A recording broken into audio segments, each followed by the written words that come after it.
Whoa, bro! What's that? I've never seen that before.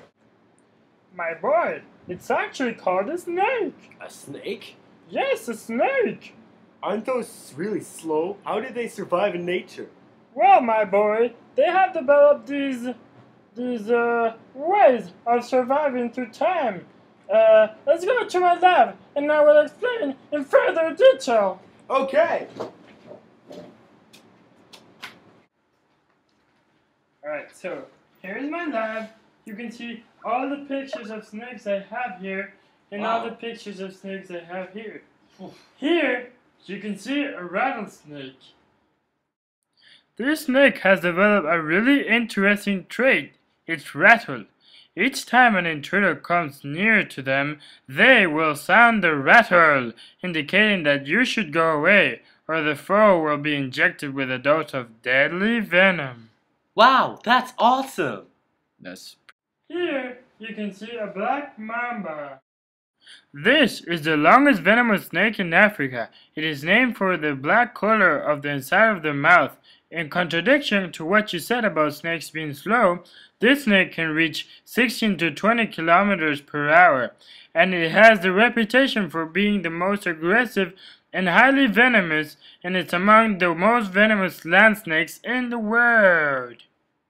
Wow. So, my child, have you got any questions so far? How is this all possible? Well, there's one little thing. It's called Evolution? yes. Let's take a look! Let's take a look. I will show you how evolution works. Here, I have a great picture. It's an example of coral snakes and king snakes. Let me show you the picture and demonstrate how evolution works. Evolution is the theory that all organisms in this world evolve through the process of natural selection. Wow. So does that mean that if evolution is true, then we can clearly see natural selection at work? Yes, that is correct. Natural selection has 5 stages in which we can observe this at work: overpopulation, variation, advantage, reproducing, and adapting population. From what I've learned from you, my master, I think I explain the case with the coral and the king snakes. As we all know, coral snakes are very venomous, so animals are gonna try to tend to stay away from those. King snakes aren't venomous like coral snakes, but if you look like a coral snake, animals won't be able to tell that you're not venomous. So let's look how natural selection did this. Like all organisms, king snakes tend to overpopulate, just like any other organism. Every once in a while, a king snake with a variation is born. So if one is born that looks a bit like a coral snake, they will probably live longer, and this is a nice advantage to have. If you live a little bit longer, you have more chance to reproduce and pass on your genes. Over time, the king snakes that look like coral snakes will become a majority, and this is how the population adapts. This is 100% correctly, my little friend.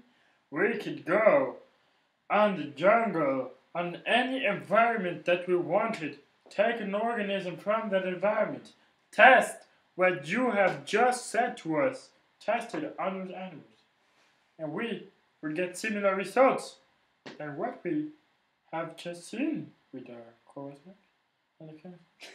So, the word evolution is such a solid theory, and is so widely accepted. Yeah, so I can conclude that since we have seen natural selection in action, then we can conclude that evolution is a true theory, right? Yes. So thank you, Master, for teaching me such awesome things about evolution and stuff.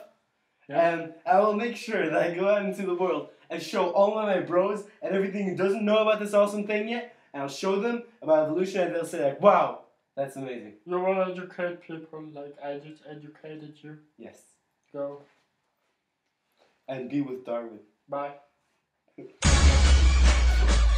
Krispy Kreme 2012. Yeah, we back up in this. Y'all already know. Cause I am the baddest of them all. If you ain't about money, then I don't mess with y'all.